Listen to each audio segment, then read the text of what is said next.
সূরা আস-সাজদা। রহমান রহিম আল্লাহ তাআলার নামে। আলিফ লাম মিম। সৃষ্টিকুলের মালিক আল্লাহ তাআলার কাছ থেকেই এ কিতাবের অবতরণ, এতে বিন্দুমাত্র সন্দেহ নেই। তারা কি কথা বলতে চায় এ কিতাবটা সে ব্যক্তি রচনা করে নিয়েছে? না, বরং এ হচ্ছে তোমার মালিকের কাছ থেকে নাজিল করা একটি সত্য কিতাব। আমি এটা এই জন্য নাজিল করেছি যাতে করে এর দ্বারা তুমি এমন এক জাতিকে জাহান্নাম থেকে সাবধান করে দিতে পারো যাদের কাছে নিকট অতীতে তোমার আগে কোনো সতর্ককারী আসেনি। সম্ভবত তারা হেদায়েত লাভ করতে পারে। আল্লাহ তাআলা যিনি আকাশমালা, জমিন ও উভয়ের মাঝে অবস্থিত সব কিছু 6 দিনে সৃষ্টি করেছেন, অতঃপর তিনি আরশে সমাসীন হন। তিনি ছাড়া তোমাদের কোন অভিভাবক কিংবা সুপারিশকারী নেই। এরপরেও কি তোমরা বুঝতে পারছো না?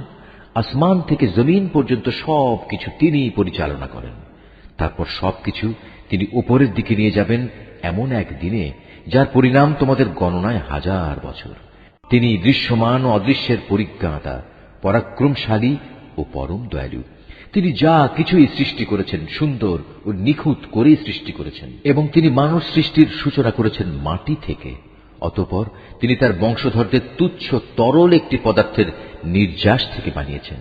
পরে তিনি তাকে ঠিকঠাক করলেন এবং তার মধ্যে তিনি তার নিজের কাছ থেকে রূহ ফুঁকে দিলেন, এবং তোমাদের জন্য তাতে কান, চোখ ও অন্তঃকরণ দান করলেন।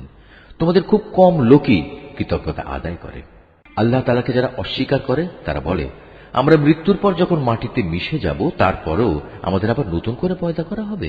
মূলত এরা তাদের মালিকের সাথে সাক্ষাৎকারের বিষয়টিকেই অস্বীকার করে। হে নবী, তুমি এদের বলো, জীবন হরণের ফেরেশতা যাকে তোমাদের মৃত্যুর ব্যাপারে দায়িত্ব দেওয়া হয়েছে অচিরেই তোমাদের জান কবজ করে নেবে। অতঃপর তোমাদের সবাইকে মালিকের দরবারে ফিরিয়ে নেওয়া হবে। হে নবী, যদি তুমি সেই দৃশ্য দেখতে যখন অপরাধীরা নিজেদের মালিকের সামনে মাথা নিচু করে দাঁড়িয়ে থাকবে এবং বলতে থাকবে, হে আমাদের মালিক, আমরা তো আজ সব কিছুই দেখলাম এবং তোমার সিদ্ধান্তের কথাও শুনলাম। অতএব তুমি আমাদের আর একবার দুনিয়ায় পাঠিয়ে দাও। আমরা ভালো কাজ করব।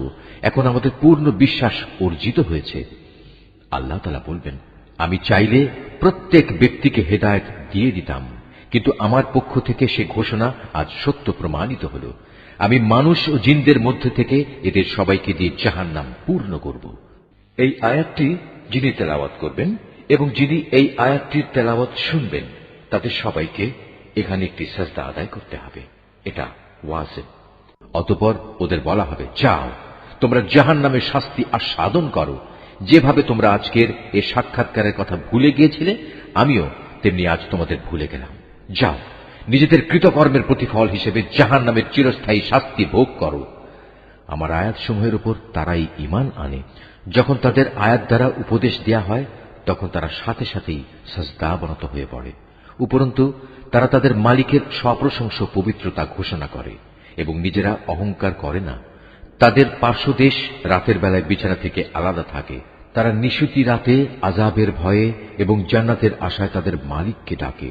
তদুপরি আমি তাদের যা কিছু দান করেছি তারা তা থেকে আমার পথে ব্যয় করে। কেউ জানে না কি ধরনের নয়ন প্রীতিকর বিনিময় তাদের জন্য লুকিয়ে রাখা হয়েছে। মূলত তা হবে তাদের কাজের যথার্থ পুরস্কার। যে ব্যক্তি মোমেন সে নাফরমান ব্যক্তির মতো হয়ে যাবে? না, এরা কখনো এক সমান হতে পারে না। অতএব যারা ঈমান এনেছে এবং নেক আমল করেছে তাদের জন্য সুরম্য জান্নাতে বাসস্থান হবে। এই মেহমানদারি হবে তাদের নেক কাজের পুরস্কার যা তারা করে এসেছে। যারা আল্লাহ তাআলার নাফরমানি করবে তাদের বাসস্থান হবে জাহান্নামের আগুন। যখনই তারা সেখান থেকে বেরিয়ে আসতে চেষ্টা করবে তখনই তাদের ধাক্কা দিয়ে তার ভিতরে ঠেলে দেয়া হবে এবং তাদের বলা হবে, যাও আগুনের আযাব ভোগ করে নাও। তোমরা তো এ বিষয়কে মিথ্যা প্রতিপন্ন করতে। জাহান্নামের বড় আযাবের আগে আমি অবশ্যই তাদের দুনিয়ার ছোটখাটো আযাবও আস্বাদন করাবো, এ আশায় যে হয়তোবা এতে করে তারা আমার দিকে ফিরে আসবে। তার চাইতে বড় জালেম আর কে হতে পারে যে ব্যক্তিকে তার মালিকের আয়াতসমূহ দ্বারা নসিহত করা হয় অতঃপর সে তা থেকে মুখ ফিরিয়ে নেয়। অবশ্যই আমি নাফরমানদের কাছ থেকে প্রতিশোধ নেব। রুকু ৩। হে নবী, তোমার আগে আমি মূসাকেও কিতাব দিয়েছিলাম, অতএব তুমি তার আল্লাহর সাথে সাক্ষাতের বিষয়টিতে কোন রকম সন্দেহ করো না। আমি যে কিতাব তাকে দিয়েছি তা আমি বনী ইসরায়েলদের জন্য পথ প্রদর্শক বানিয়ে দিয়েছিলাম। আমি তাদের মধ্যে থেকে কিছু লোককে নেতা বানিয়েছিলাম, তারা আমারই আদেশে মানুষদের হেদায়েত করত, যখন তারা অত্যাচারের সামনে কঠোর ধৈর্য ধারণ করেছে। সর্বোপরি তারা ছিল আমার আয়াতের উপর একান্ত বিশ্বাসী।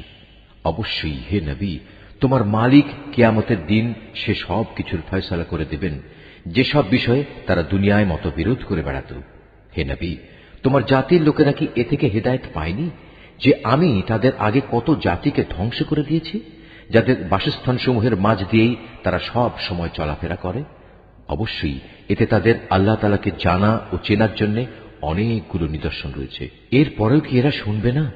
ওরা কি লক্ষ্য করে দেখে না আমি কিভাবে উর্বর ভূমির উপর পানি প্রবাহিত করি এবং পরে তারই সাহায্যে আমি সেই ভূমি থেকে ফসল বের করে আনি, যা থেকে তাদের গৃহপালিত জন্তুগুলো যেমনি খাবার গ্রহণ করে তেমনি খায় তারা নিজেরাও।